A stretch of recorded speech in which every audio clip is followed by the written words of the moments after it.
বিশালগড় থেকে দুর্ঘটনাগ্রস্ত যুবক হাসপাতালে আসার পথে ফের দুর্ঘটনায় পড়ে আহত হয়েছে।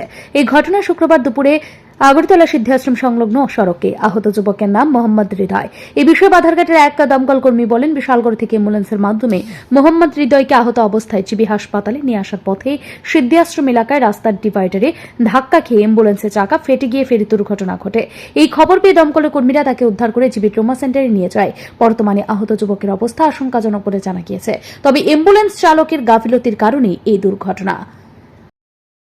ঘটনা হয়েছে সিদ্ধি আশ্রমের মধ্যে আমরা একটা কল পাইছি, সেখানে অ্যাম্বুলেন্সের মধ্যে একজন যুবক আছিল, উনি আগেই ব্যথা হয়েছিল।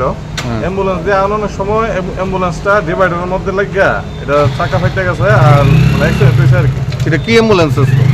এটা টিএমসি হসপিটালের অ্যাম্বুলেন্স। এটা কি 102 না সরকারি অ্যাম্বুলেন্স? সরকারি অ্যাম্বুলেন্স আছে।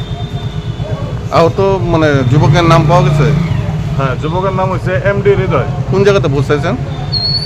সে তাকে এখন জিবি আমরা ট্রমা সেন্টারে দিয়ে দিই। আপনার কোন ফায়ার সার্ভিস? হ্যাঁ, আপনার কোন ফায়ার সার্ভিস? আমরা বাজারঘাট ফায়ার সার্ভিস থেকে। ব্যুরো রিপোর্ট, ঋদ্ধি নেটওয়ার্ক।